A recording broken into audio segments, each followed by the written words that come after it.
주신 은혜에 감사하는 오부 묵상입니다. 오늘은 사무엘하 13장 23절에서 29절의 말씀을 통해 억울함과 분노를 공의의 하나님께 맡겨라 라는 제목으로 은혜를 나누겠습니다. 억울함은 마음의 증거 파일을 쌓게 만듭니다. 처음엔 상처였는데요. 시간이 지나면 분노가 되고 분노는 복수의 시나리오를 쓰게 만듭니다. 문제는 억울함이 해결되지 않을 때가 아닙니다. 억울함을 내 손으로 해결하려 할 때 시작되죠.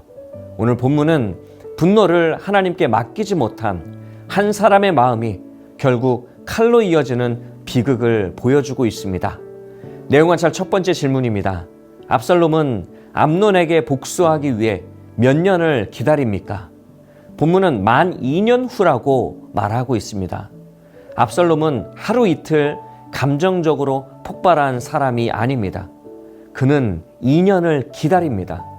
기다렸다라는 말은 잊었다라는 뜻이 아니죠. 오히려 그 기간 동안 분노가 마음속에서 계속 숙성되었다라는 뜻입니다.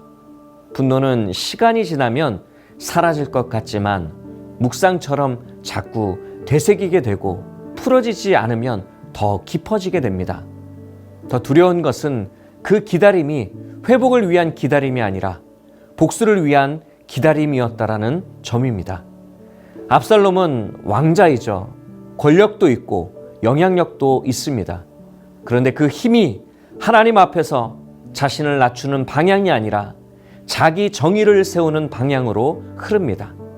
상처가 하나님께로 나아가지 못하고 그 상처를 하나님께로 데려가지 못한다면 상처는 결국 죄로 우리를 끌고 갑니다. 두 번째 질문입니다. 압살롬은 어떤 방법으로 암논을 죽일 계획을 세웁니까? 압살롬은 잔치를 열죠. 그리고 종들에게 정확한 타이밍을 지시합니다. 암논의 마음이 술로 즐거울 때를 노리게 됩니다. 이는 충동이 아니라 계획된 살인입니다. 그는 내가 명령하면 치라, 두려워하지 말라 라고 말합니다. 자기 분노를 수행할 도구로 사람까지 동원하고 있는 거죠. 여기서 죄의 진행이 보입니다. 분노가 마음에 머물면 정당화가 생기고 정당화가 잘하면 계획이 생기고 계획이 굳어지면 행동이 됩니다.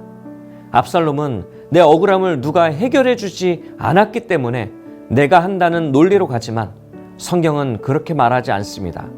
하나님께 맡기지 않은 분노는 결국 하나님을 대신하려는 죄가 됩니다. 연구와 묵상입니다. 압살롬의 분노가 2년 동안 사라지지 않고 결국 살인까지 이어진 이유는 무엇입니까?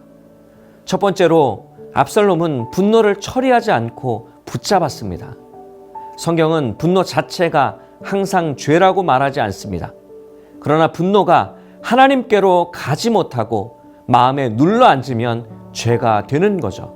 분노는 경보일 수 있지만 그 경보를 붙잡아 살아가면 인생이 경보음에 지배됩니다. 두 번째로 압살롬은 공의를 하나님께 맡기지 못하고 자기 손으로 합당한 공의를 만들려고 했습니다. 이게 가장 위험한 겁니다. 하나님은 공의로우십니다. 그런데 우리는 하나님이 더디게 일하시는 것처럼 느낄 때가 있죠. 그 순간 마음이 속상입니다. 내가 해결해야 한다 라고 말이죠. 그러나 하나님 없는 공의는 결국 복수로 변합니다.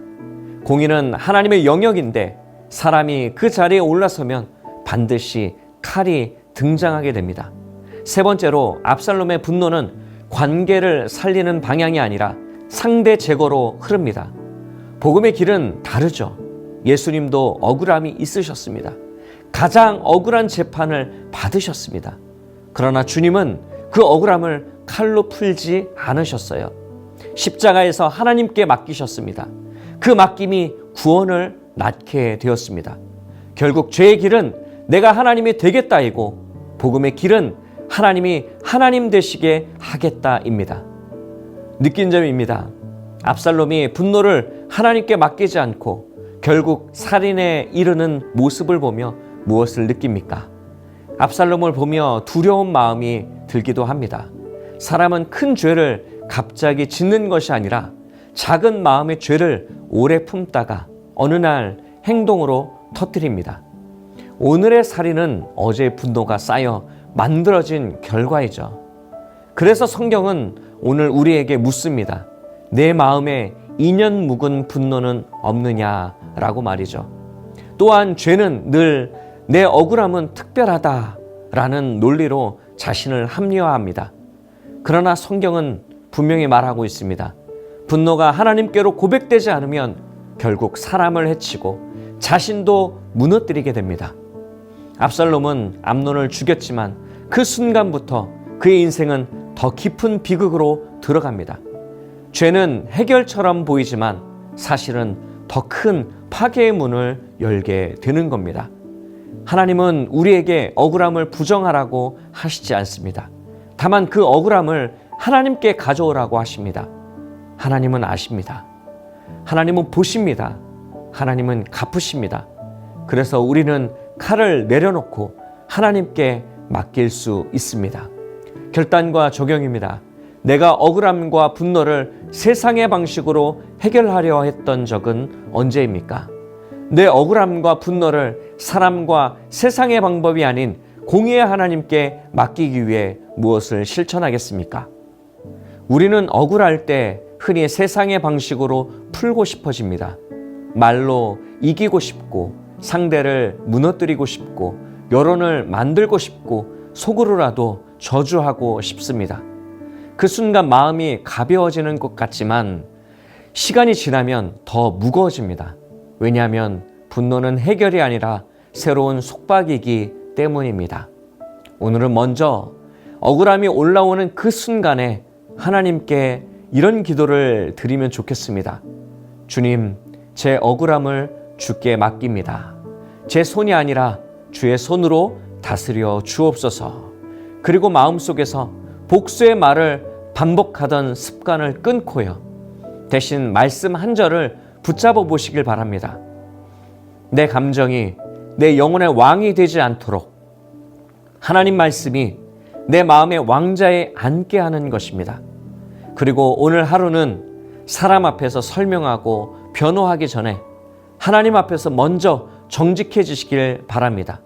억울함을 키우는 가장 큰 연료는 혼자 삼키는 상상입니다. 그 상상을 하나님께 꺼내어 놓으십시오. 그리고 가능하다면 상대를 직접 공격하는 말 대신 하나님께 맡긴 사람답게 한 번 더 절제된 말을 선택해 보시길 바랍니다. 말의 절제가 영적 승리의 시작입니다. 사랑하는 영가족 여러분, 공의는 하나님께 있습니다. 하나님은 그냥 지나치지 않으십니다. 오늘 억울함과 분노를 공의의 하나님께 맡기며 칼이 아닌 십자가의 길로 걸어가는 그러한 거룩한 은혜의 하루가 되기를 주님의 이름으로 축복합니다. 이 시간 함께 합심하여 기도하기를 원합니다. 오늘 들은 말씀을 위해서 기도할 때 억울함과 분노를 내 힘이 아닌 하나님의 공의에 맡겨 자유하게 되도록 기도하기를 원합니다. 담임 목사님을 위해서 기도할 때 목사님의 영육간의 건강을 지켜주시고 모든 사역을 감당할 수 있는 체력과 회복의 은혜를 주시도록 기도하겠습니다. 영적으로 지친 영가족들이 있다면 다시금 말씀과 기도로 회복되어 하나님과의 친밀한 관계를 회복하도록 기도하겠습니다. 이와 같은 기도 제목을 놓고 함께 합심하여 기도하겠습니다.